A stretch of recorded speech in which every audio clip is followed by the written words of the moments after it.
Hello, hi my family.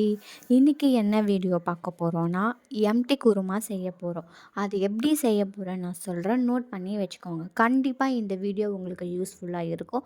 அதுவும் இல்லாமல் நீங்கள் செஞ்சு பார்த்துட்டு எப்படி இருக்குன்னு கண்டிப்பாக எனக்கு கமெண்ட் பண்ணுங்கள். சூப்பராக இருக்குங்க. அதுக்கு என்னென்ன தேவை நான் சொல்கிறேன். 2 வெங்காயம், 1 தக்காளி, 3 பச்சை மிளகா, 1 ஸ்பூன் மிளகு, 1/2 ஸ்பூன் சீரகம், 1 ஸ்பூன் சோம்பு, அப்புறம் பட்டை, அப்புறம் ஏலக்காய் சும்மா ஒன்று ஒன்று போட்டுக்கோங்க.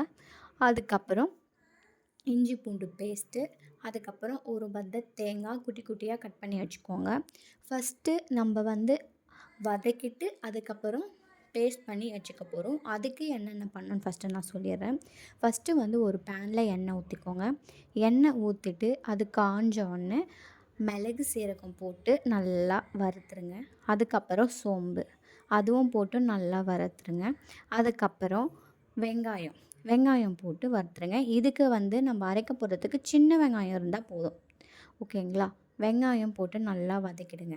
அதுக்கப்புறம் நம்ம என்ன பண்ண போகிறோம்னா, பச்சை மிளகா 3 பச்சை மிளகா நான் சேர்த்துருக்கேன்.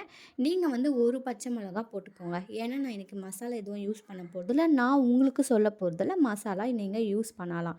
ஏன்னா இன்றைக்கி நான் செய்ய போகிறதில்ல. மசாலா என்கிட்ட இல்லை. அதனால் நான் மசாலா எல்லாமே ஸ்கிப் பண்ணிட்டேன். நீங்கள் மசாலா போட்டு ட்ரை பண்ணி பாருங்கள். சூப்பராக இருக்குங்க.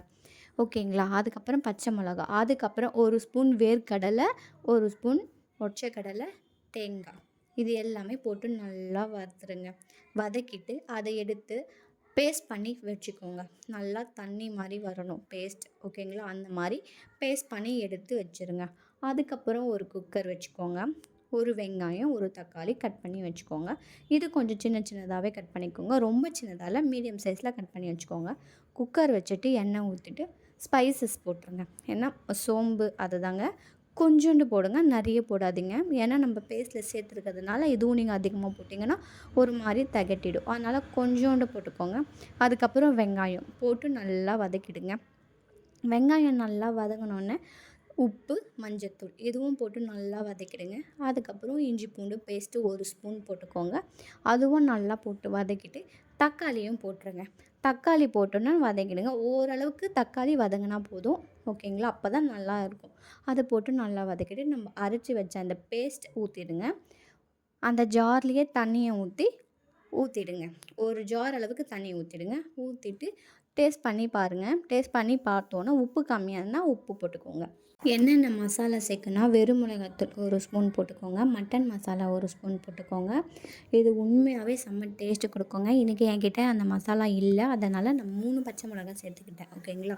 இந்த மாதிரி நீங்கள் மசாலா போட்டு அதுக்கப்புறம் தண்ணியை ஊற்றி மூடி விட்டுருங்க. ஒரு 2 விசில் வந்தோன்னா ஓப்பன் பண்ணி பாருங்கள். சூப்பராக இருக்கும். இதில் நீங்கள் காய்கறியும் போட்டும் செய்யலாம், சிக்கன் போட்டும் செய்யலாம். ட்ரை பண்ணி பார்த்துட்டு கமெண்ட் பண்ணுங்கள். பாய்.